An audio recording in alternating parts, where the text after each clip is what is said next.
चलिए दोस्तों, समर सिंह जी के नए गाने के बारे में बात कर लेते हैं, जो कि नए गाने का पोस्टर रिलीज हो चुका है। आज हम इसी गाने के बारे में आप लोगों से बात करने वाले हैं इस वीडियो में, तो वीडियो को लास्ट तक देखते रहें। और जो लोग भोजपुरी बुढ़ हंगामा चैनल को अभी तक सब्सक्राइब नहीं किए हैं वो लोग सब्सक्राइब कर लीजिए। चलिए वीडियो को शुरू करते हैं। आज हम जिस गाने के बारे में आप लोगों से बात कर रहे हैं, फाइनली ये गाना रिलीज होने जा रहा है। वो आगे बात करेंगे किस चैनल से रिलीज होगा। पहले गाने के बारे में बात कर लेते हैं।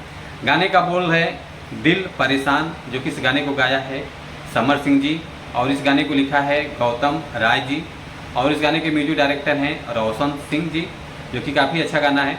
मिला जुला कर म्यूजिक बहुत ज़बरदस्त है, वीडियो क्वालिटी एक नंबर का बना हुआ है। और एक्ट्रेस जो नज़र आने वाले हैं इस गाने में शिल्पी राघवानी जी हैं। ये गाना है सेट सॉन्ग समर सिंह जी का, जो कि काफ़ी अच्छा गाना है, दर्द भरा गीत है।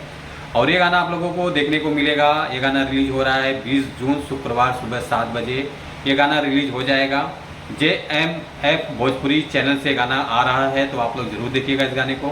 और प्यार दुलार आशीर्वाद दीजिए इस चैनल को, JMF भोजपुरी चैनल को, जो कि काफ़ी अच्छा चैनल है। तो आप लोग इसे सपोर्ट करते रहिए।